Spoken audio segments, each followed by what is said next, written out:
I'm so glad that you're here. That means you survived 2021. Yay!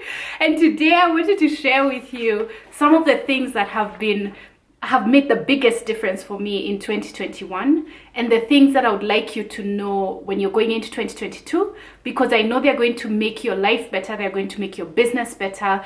And I wanted to share this with you, and I compiled this list, removed all the fluff, like the things that were okay but not great, and I only left the things that I know will make the biggest difference. So I've got this typed out here. The list is not exhaustive, so I would love to hear from you. Like, what are some of those things that made the biggest difference for you in 2021? Like some of the things that you know, if you did not practice in 2021, you'd not have had the kind of year that you did, or they helped you go past really difficult times. So put that in the comments below, because I read these comments and I really look forward to reading and engaging with you. And if this is your first time here, my name is Jacqui Mwangi. I'm a digital marketing strategist and coach, and I help business owners get high value leads and clients online. So if that's you, there's a link I'll include below this video where you can check out more on that. But in the meantime, I really like this list is exciting because I put a lot of care into it. So I'm really excited for what you're going to hear today. So let's get started. And the first thing on my list is shiny object syndrome. And like, it's embarrassing to say this, but I've made changes on whether it's my channel, like the thumbnails, or my products, like launching courses that didn't really do well, because I kept thinking, I hear somebody talking in a podcast and I'm like, that sounds like a good idea. Let me change my entire strategy because of what this guy has said, without doing any research, without putting into effect, like, what's the objective? What do people who I'm looking to serve want? So I get caught up in this whole shiny object syndrome sometimes, and I have to stop myself and say, wait a minute, Jacqui, like, put the brakes on. Are you sure this is going to work for you? Is this the right strategy? Like, will this work for your clients? Is this what will get them to their goal faster? Yeah. And sometimes I've made the decision without putting that into mind, and then later on I end up doing it and I'm like, it fails, or it doesn't deliver what I expected. And it's usually like, oh my gosh, I already put this on, and like people are buying, and it's not the best thing that I want to be selling. So I have to go back and close down pages and stuff like that. And if only I had spent a little bit more time not chasing after every new shiny object, every new app that I've had that's new, that's gonna help me do this, every new guru, every new software. Like, there are just some things that have really costed me. So I don't want you to get caught up. This is the beginning of the year, and I don't want you to end up spending money on things that you don't really need, or money on things that won't really benefit you or your client, especially your client in the long run, or just spending energy changing things and doing things and always moving, because that's what we like to do as entrepreneurs. We're always like looking to move. And when you sit still, it's almost like those voices in your head come and they're like, what do you mean? Why are you sitting still? You're not doing anything. Like, you should be changing things. Hey, up. At least that's for me. It's almost like from my upbringing when I was a kid, and you'd find yourself having to always be busy doing something. Like, why aren't you doing your homework? I finished. Then why aren't you cleaning the house? So yeah, I think it comes from that, but it makes us always want to go after the next new thing that we've had will work, and we'll do all these things. Sometimes just pause and ask yourself, is it broken? Is this going to fix it? Before you make that decision, right? I told you this list would be good. It wouldn't be the obvious stuff. And the second thing is, don't reduce your prices. More often than not, you actually are charging lower than you should be for the value that you're providing.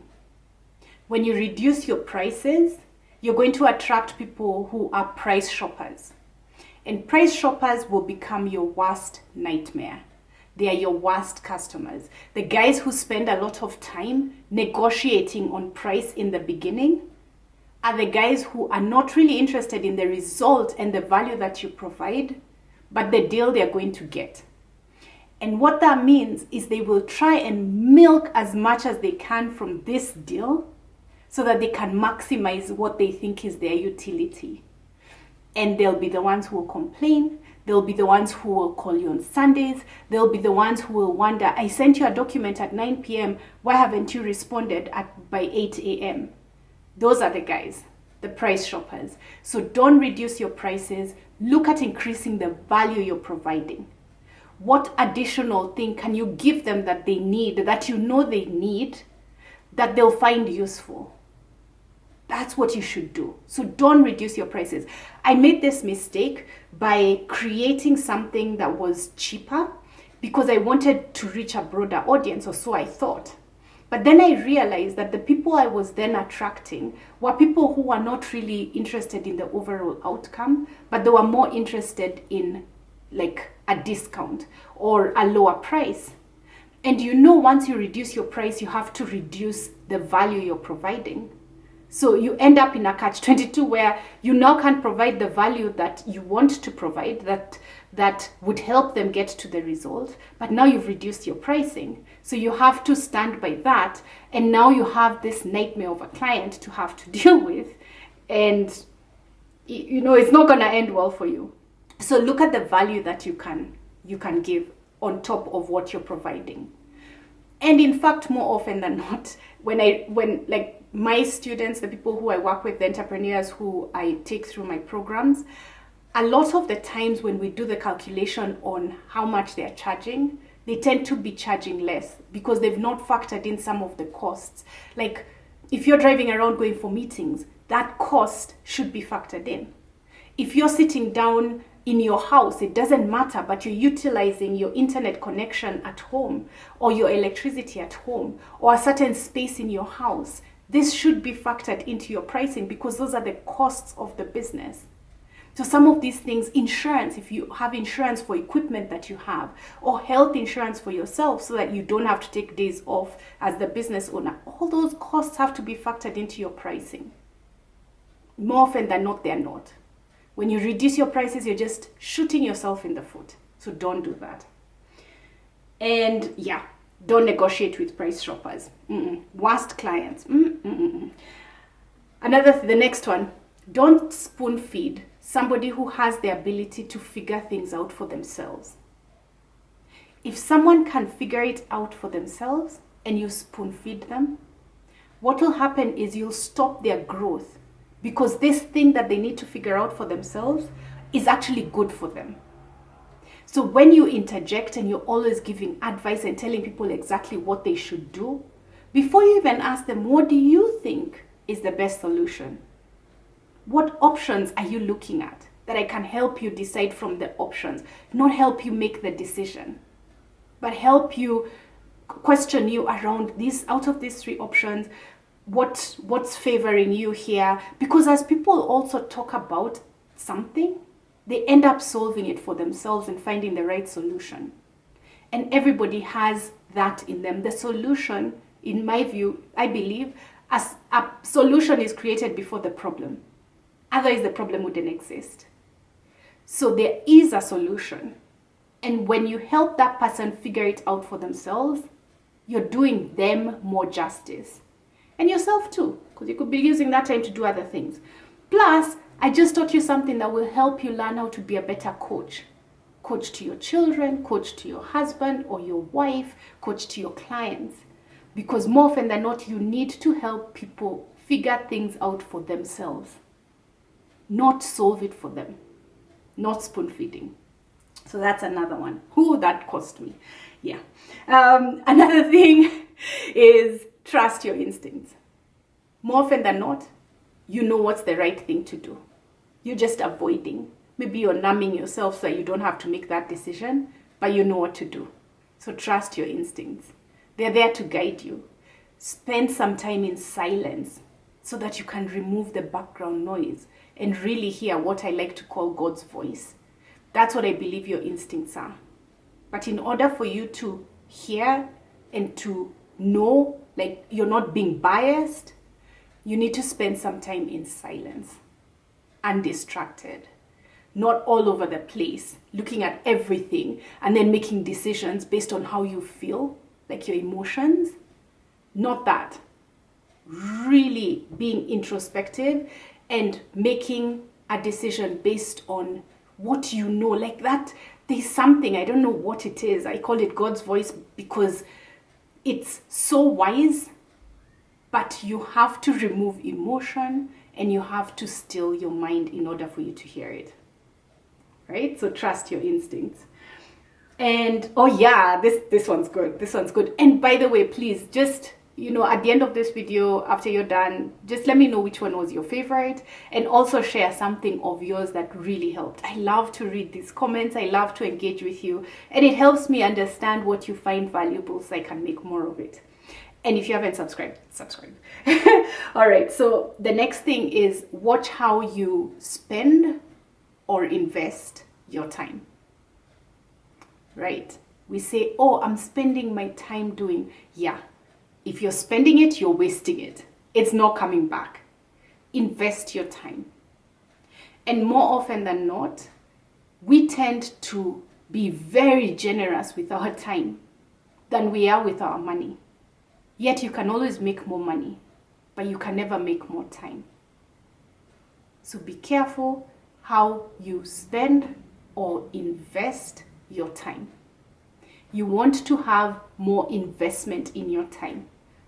Investing in new skills, investing in learning something, investing with people who will make you feel better or teach you something, and not better from the hedonistic perspective, but from they help you, like for me, I really love hanging out with people who teach me something new.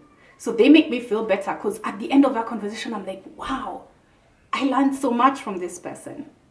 So, right.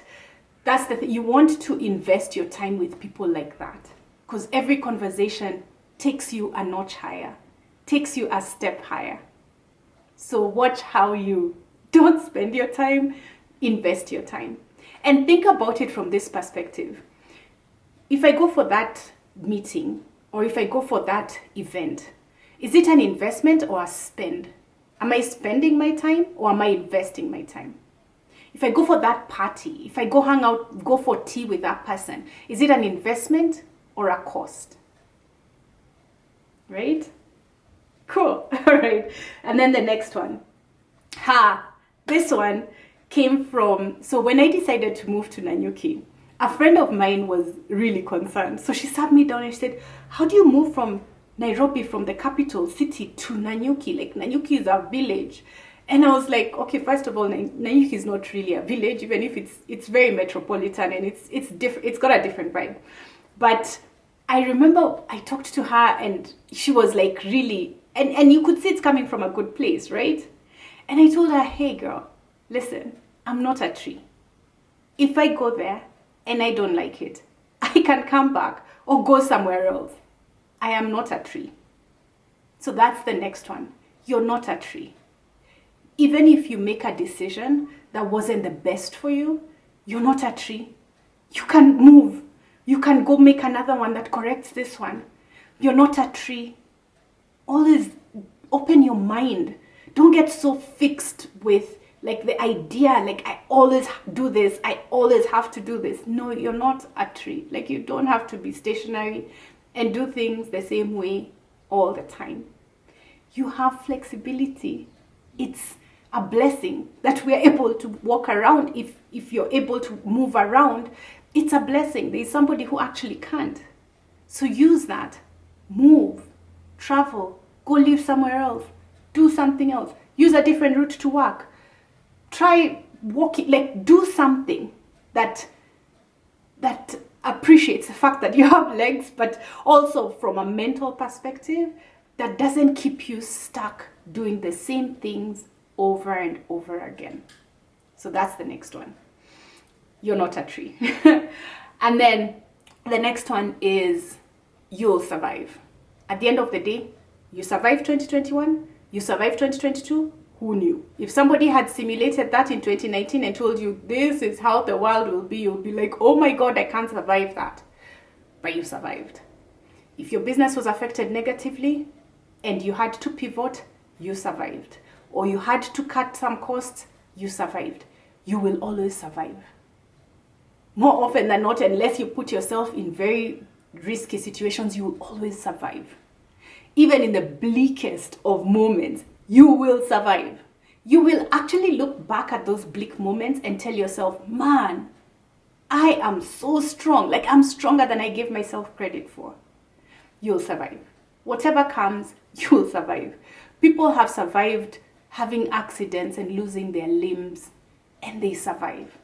People have survived illnesses, like really, terminal illnesses, and managed to survive from that. So you will survive. It's more bleak in your mind than it is in reality and in hindsight. In hindsight, you look at it as, wow, that was actually a blessing in disguise. Or look how strong I am. Cool? All right. And the next one, I don't want to number them because I'm like all over. I don't know which number I'm on right now. So I'll just say, and the next one is, this one came from a book I'm reading right now, and it's called The Art of a Good Life by Rolf. I forget his name, but he wrote a book called The Art of Clear Thinking, something like that. But so one of the things he talks about is that he calls it the Ovarian Lottery. The fact that you were born and you're alive now, and you had a meal, and you even have internet connection to watch this, and you even have a phone, and probably a laptop, and a business, and you're even employing people. Like, that's the Ovarian Lottery. A lot of those things are not your doing. You could have been born in World War I or in 18 something when people couldn't vote, or when women had less rights in some country somewhere. I don't want to mention because it might end up becoming like an argument where women have less rights than we enjoy in our countries, in most countries at least. So you could have been born there. You could have been a slave in the Egyptian times. You could have been like so many things that you could have been, but you're not. You're here living in modern times with internet and devices and really cool things to do and lots of options and books and that's what he calls the Ovarian Lottery. Like, a lot of the things that you think are your doing are not your doing. So be humble. Be humble because you could have been born, it could have been worse for you. Be humble and help those who, unfortunately, they weren't as lucky as you in the Ovarian Lottery. So be humble. Be kind to others and help others who may not have been as fortunate as you. All right, so the next one is, this I saw in a quote on Instagram when somewhere, after COVID started, and it was like a really cool quote, which I have gone by because it has saved me wasting my time. And the quote is, just because you're thirsty, don't drink poison just because you're thirsty. Right? Just because you are missing, you need company, don't hang out with the wrong people. Just because you're lonely, don't end up in a bad relationship with somebody who is not good for you, just because you don't want to be alone. Don't drink poison just because you're thirsty. I thought that was really cool. So every time, like, sometimes there are people who I don't want to spend time, like I exited from my life, or I reduce how much time I spend with them to almost, right? So for those people, I keep telling myself, because sometimes you want to call them, they're not good for you, but you want to call them, you want to visit them, you want to, still do things with them because there were things that you enjoyed doing. But it's not the best thing for you. You know it's poison. Don't drink it just because you're thirsty. Cool? Yeah, so yeah, and that's the next one is let me put an asterisk on that one because I'll circle back to that. Is judge your friends. I like to judge my friends but in 3 ways. So I look at how much time somebody will spend talking about other people. So if I'm having a conversation with my friend and almost all the time we're having conversations, we have to be talking about other people and what other people are doing, that's not a good friend for you. And then the second way is, how much time and resources they invest in solving problems, like solving their problems. Do they just spend time talking about them, or are they spending time on the solution for the problem? So I also look at that. And yeah, this one is really important, this third one, and it's the one that like I use as the North Star for before I'm friends with somebody or before I let somebody into my circle. And that's their maliciousness. Now, a lot of the times you know somebody who's malicious and somebody who's not. Sometimes malicious people, it's clothed in, like wolf in sheep's clothing. It may be clothed in praise or flattery, but they really are malicious. They're being manipulative or malicious. So you want to watch out for those people because it's very easy for them to sneak in, because somebody who's manipulative or malicious doesn't want good for you. Like they wish you or other people harm. So if you have somebody who wishes other people harm or does things to hurt other people or is manipulative to somebody else, you don't want that person in your life, because it's only a matter of the time before they do those things to you if they're not already doing them. Right? Cool. The next one, let me stand. I kind of feel like standing. So the next one is stop looking for solutions outside yourself. All those problems that you have the solution. Remember I said the solution is created before the problem. In order for a problem to exist, there has to be a solution. Now that solution, just the same way I said, don't spoon feed other people, don't wait to be spoon fed. Don't look for solutions outside yourself. Look at, how can I solve this for myself? Don't just think of, I can do this, like this person can help me solve this problem. It's not the first point of reference that you should go for. You should try and solve it yourself. So that was also quite important for me. And then, so the other day, which was really cool, this one, this one came from, I remembered it the other day when I was watching this video. It's an Indian guy, I can't remember his name, and he's done this video where he's showing how people waiting in a waiting room, in a hospital room, waiting room, and there's a beep that goes off and people stand up and they're actors, but then the non-actor ends up copying them because people tend to mimic the things that they see outside. So when I saw that, I remembered, that's actually a good point to make. Like, you don't need to keep looking at what other people are doing in order for you to copy them, because they may be lost. Or perhaps they're copying somebody else who was also lost. Right? And this has happened so many times. Like, people just run in a certain direction. Have you seen those tests? Those they're all these psychology things where a guy just starts running, or a number of people start running, and people just start running and they don't know why they're running, or they don't know why they're looking up. And the guy is like pointing or just staring up, and then suddenly they come up with a story. So the guy passes a story on that he doesn't even know. You don't look outside for what everybody is doing in order for you to do that, to solve a problem. That's why I said look inside first. Look at yourself and try and figure out how you can solve this for yourself. If you can get data that will support you, not like what is everybody doing, but if you get real information on what other people are doing that's useful, You can use this to help you in decision making. But not that you're making that decision because everybody is doing this, so I must do this. Everybody posts every day. We're told to post 3 times a day on Instagram, so everybody is doing it. But you don't know what the results are for those people. Like maybe they are doing that because they just want to be famous or popular. Now, if you're doing that because you want to get customers and you end up copying them, you burn out. But you have different objectives. And then you can't tell, if they're also doing it for business, you can't tell whether they're actually making money out of that or they're just being busy. Or they're just assuming that because you're doing it, because you copied them, that this thing works. Like, it's madness. So don't do that. Stop looking at what everybody else outside is doing.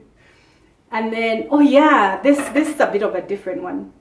This next one is something that I've been practicing for many years.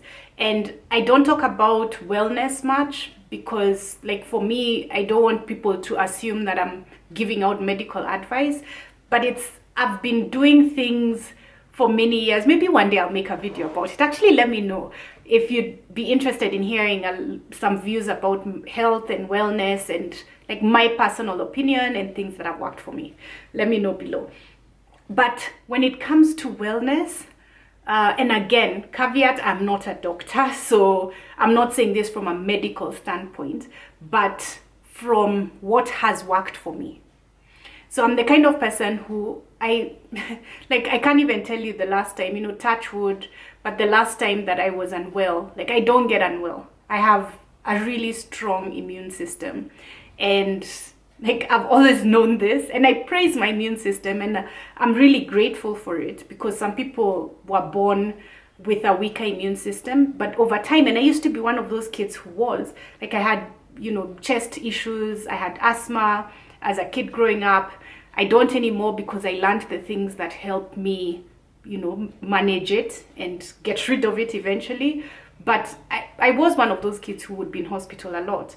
And I'm not anymore. And actually right now, I'm like strong as a bull. Like I can do things that most people can't do. And I have like stamina and energy. And sometimes when people are asking me, Jacqui, you've got so much energy. I'm like, I don't know. I just have a lot of energy. That's just me. And energy is one of those things that tells you what condition is going on the inside. Like you want to know how healthy you are? Look at how much energy you have. So yeah, there are lots of things that go into that. But the one that I want to share with you for 2022 is to allow your immune system to work for you. A lot of the times, like when I have a friend who was telling me the other day she had a flu, and she's like, as soon as the symptoms show up, she's quick in the chemist, buying antibiotics. She takes them, finishes the dose and everything. But I'm like, when does your immune system get to work for you? Like just a bit of the sniffles, maybe your body can actually fight that. And I've fought a lot of things, like as they're starting, I allow my body to fight, or I give it something natural to help me. Like one of the things, if my stomach's aching, first I'm able to eat like almost anything if I want it. I rarely get upset stomachs or stuff like that.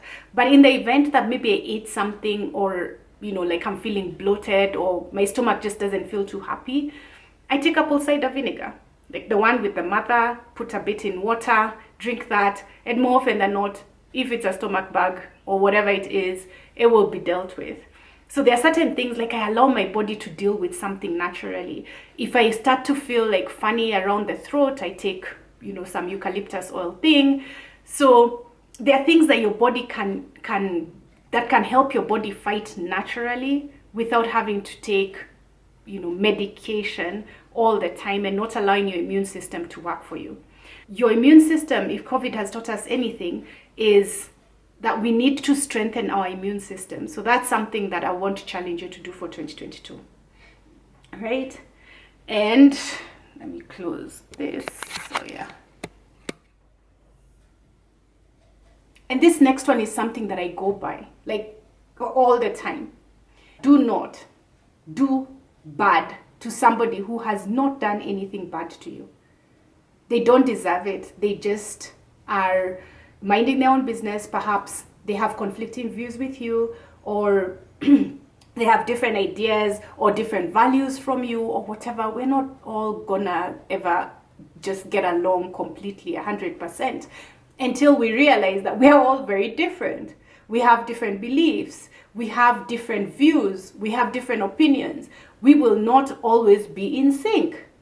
So don't dislike somebody just because, or go after somebody, or try to crush somebody just because they have a different view from you.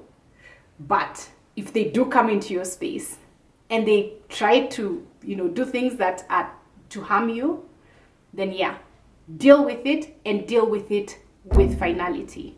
Like, don't leave any stones unturned, but make the effort to always be good.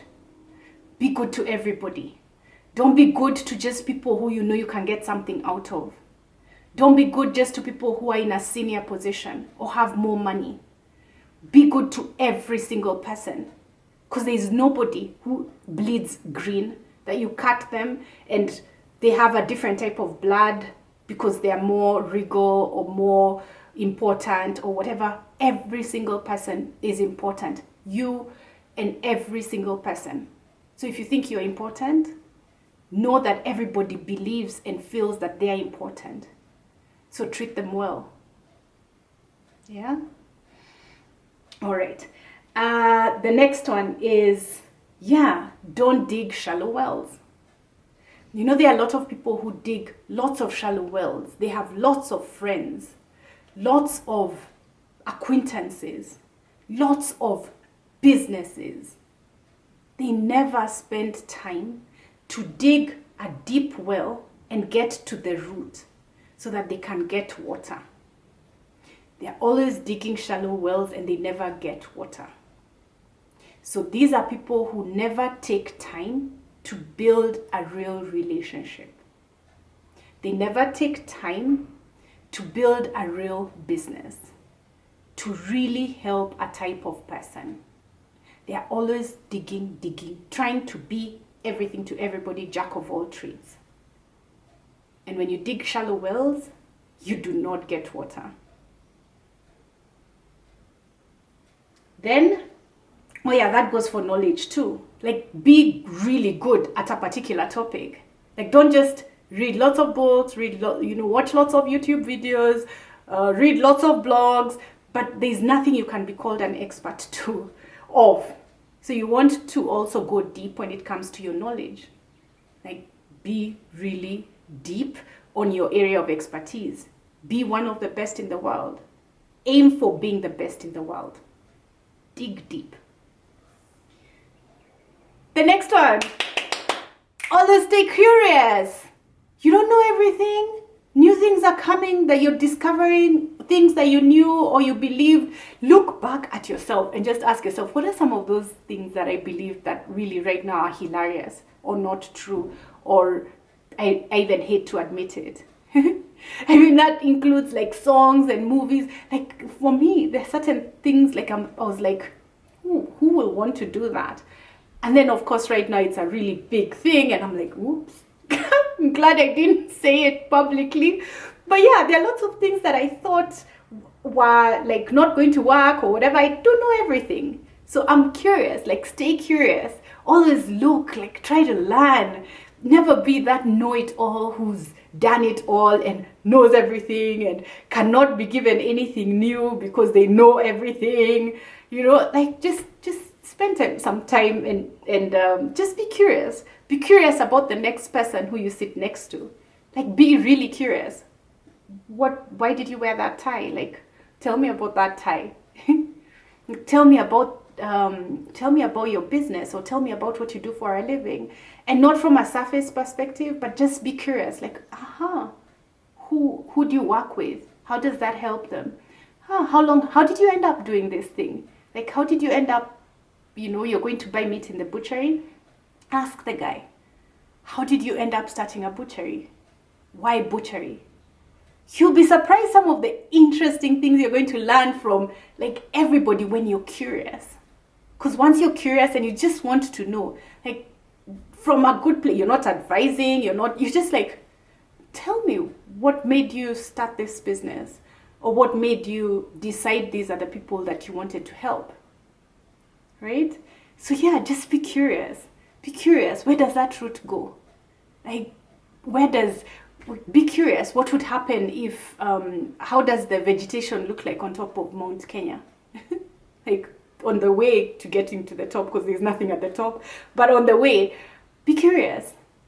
You just like open yourself up. But most importantly, be curious with everybody around you, and be curious with yourself. Like, why did I do that? Why did I say that? That's a limiting belief. That's not very nice. That's insecurity. Okay. That's a cry for help. Be curious. Right? Yeah. Yeah. I love that one. And this one, I actually remember writing a blog post about this one, and it received, because it was a whole series of 12 posts that I shared every day for 12 days. And this one received a lot more feedback than most of the others. Like, they all received a lot of, feedback here and there, but this one was the one that made me realize that a lot of people don't know this, and that's why it's making this list. So this is, don't multitask. Yeah, multitasking is bad for you. It makes you dumber. It slows you down. It causes stress, and it makes you achieve the things that you're trying to achieve when you're multitasking take longer to do them. So if you're trying to nail something, or let's say you're having a call with a potential client, and at the same time you're typing out another email, you're multitasking, it's gonna take you longer. You'll keep having to ask someone, like, just say that again, like repeat, which means you're gonna take longer. Or you're gonna have to keep looking and seeing how you've made a silly mistake and having to delete it. So don't multitask. It's one of the worst things that you can do for yourself, multitasking. And because of the world we live in right now, with devices and everything, like, there's so many opportunities to be multitasking, watching TV and doing like lots of other things at the same time, pretending you're studying while kind of sort of watching the series. Like, you can't, the same part of the brain can't be used for two functions. It's actually going to be task switching. So you're going to be switching from one task to another and back and to another. And that's what makes you slower and dumber, because you're constantly shifting tasks. And again, just like the shallow wells thing, you're just digging a shallow well here, another shallow well, another shallow well, another shallow well, another shallow. Like, you're not going to be able to do anything meaningful when you're multitasking. That includes how you manage your phone. Having notifications on your phone.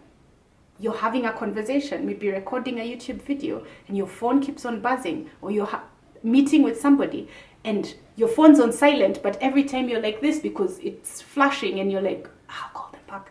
You've just lost the opportunity to connect with this person because you've just diluted. Now they have to start again. So every interruption takes away from it. It's not like you start from where you left off. You actually start backwards, and then you have to get to where you are. So multitasking, not a great thing. Like, yeah, talk to me, and you're busy typing, and you're like, No. It's also very irritating to be talking to somebody who doesn't feel that what you have to say is so important that they have to continue typing to somebody else, and you're busy talking. Just stand up. That person doesn't value your time and doesn't value what you're saying. So yeah, you don't need to be around that. Just stand up and say, hey, I gotta go somewhere where my time and what I say is valued. So don't multitask. And yeah, when people around you are multitasking, like, there's so much research around multitasking that, yeah, it's just insane. I'll look for a video. Actually, let me put a star here. I'll look for a video and put a link below, because there are a couple of videos that I shared that really scared people in as far as multitasking is concerned. So yeah, the next one is, make your own judgment on things. Something where if the shit hit the fan, you would stand by that decision. It may not have been the best decision. You made a mistake. It's okay. You can correct. But let it be your decision. There's nothing I hate more. Like whenever I would go shopping for clothes, I never liked shopping with friends because they would make me buy things that I later regret. And now I'm like, why did I even buy this thing? I knew from the beginning I didn't really like it, but I was convinced, and now I'm home alone and I'm like, I really hate this outfit, or I'm not gonna wear this outfit as much, or it doesn't go with most of the things in my wardrobe, or it's not my style. Just make that decision for yourself. If I buy something that turns out to be wrong size, wrong color, wrong outfit, wrong style, really hideous, whatever, I don't mind. It was my money. I can stand by my decision. I'm cool with it. But when it's someone else's influence over your decision, you always have an escape route. It was so and so who made me make that decision. Don't look for those escape routes. Just make your own decision. You can use data that other people provide, but the decision at the end of the day is yours.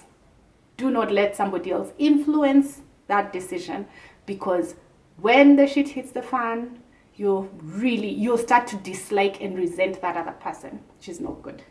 Because remember, we said do good and be good. All right. And we're coming towards the end of the list. So thank you first for staying up until this point. Remember to share with me what your favorite one was, what really resonated with you, and what additional one that you'd share with other people who are here so that they also benefit from what you knew from last year. So I look forward to that. And if you haven't subscribed already, hit that subscribe button and hit the like. Helps the algorithm know to share this video with more people who are like you. So cheers. Thanks in advance.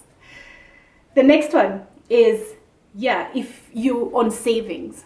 So savings is really important. And I, again, in Rolf Dobelli, that's his name, Rolf Dobelli's book, The Art of the Good Life. Really great book. I'm reading it right now. And one of the things he says is like FU money. And FU money is pretty much money that you have tucked away in your back pocket that's easy to liquidate or in cash that would enable you to live for a year without a job. So what that means is that if you have a job, if you're working in a company and you don't have 1 year's worth of money, that you can tell your boss F you and walk away and not have to reduce your lifestyle and your living standards, then what you need to do right now is lower those living standards and lower your lifestyle so that you can make room to save more of that FU money, right? So that's really important, that you increase your level of saving until you have at least a year's worth of money tucked away in either an investment that's easy to liquidate or in cash, so that you're never under the control of somebody else or having to persevere dealing with nastiness, a toxic environment. Because that would be really horrible, that you're working in a toxic environment to buy things that make you feel better about working in that toxic environment. So you're literally like selling your well-being and your body for things. So reduce how much you buy things, move to a cheaper house if you have to, downgrade whatever you have to do to make sure that you have a year's worth of money to live comfortably without having to persevere gagging every time the boss walks in the room, or being in that kind of toxic environment. Maybe it's some of your colleagues or stuff like that. Like, you want to have the autonomy and the freedom to be able to say, you guys, like, I'm off, like, done. Here's my resignation, 1 month's notice or whatever notice. I am done. I'm going to go live a happier life and look for another job, and I have a year to do that. And it's gonna make you feel good, and you're gonna make decisions that are not going to be based on money. That's really important. And the next one, second last one, is stop trying to be understood and seek to understand others. And I hear this a lot with especially young people who are like, no one understands me, no one cares. Everybody's trying to figure themselves out. Sorry, you're not that important in the bigger scheme of things. So don't spend your time trying to get other people to understand you. Spend that time trying to understand yourself and trying to understand others. So don't seek to be understood. Seek to understand others. It's such a better outcome when you don't spend your life with everybody knowing you, but you know everybody. You know your clients really well, you know your friends really well, you know your spouse really well, and you know yourself really well.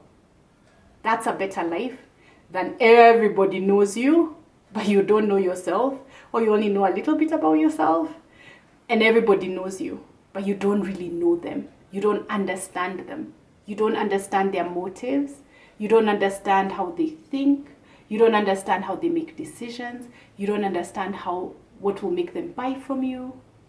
It's a much better outcome to seek to understand other people rather than to spend a lot of time trying to make people understand you. Those who are interested will take the time to, but generally don't try to get other people to understand you. It's not that important. The most important is that you know yourself and you understand yourself. That is key. That's the most important thing. And now the final one, drum roll. Okay, so here's the thing. Don't call your child Judas, right? We all know Judas from the Bible. Don't call your child Judas. And don't call yourself bad things. Don't say negative things about yourself. Just the same way you wouldn't call your child Judas, don't call yourself Judas or call yourself nasty things. Oh, I'm usually like this. Oh, I have this weakness. Stop owning this stuff. It's temporary. The same way it came is the same way it can go, and the same way you can change it. So don't say bad things about yourself. Don't say, oh, I don't even like to say these things because I'm so careful about what I say that I don't even want to say at you, I'm being, like when you make a mistake and you're like, oh, that was so stupid. You're so, what's wrong with you? And don't say that to yourself. Like, come on. You wouldn't say it to your friend. Why would you say it to yourself? And you matter most, put on your oxygen mask first. You need to be nice to yourself. Like, be nice to yourself. Don't say these things that are bad, like things that you wouldn't say to your friend or you wouldn't say to your child because you know the effect it has on them. Don't say them to yourself about yourself. The most important opinion is not the opinion of others on you. It's the opinion of yourself on yourself. That's the most important opinion. And if you're busy insulting yourself, then you're just telling yourself it will slash down your confidence. And you're just telling yourself all these things that it will believe more than anything else. So don't say nasty things about yourself. Be kind to yourself. Be really kind. I used to love Ellen where she says, at the end of every show, she's like, be kind to one another. I'm telling you, be kind to yourself. Because when you're kind to yourself, you'll be kind to other people.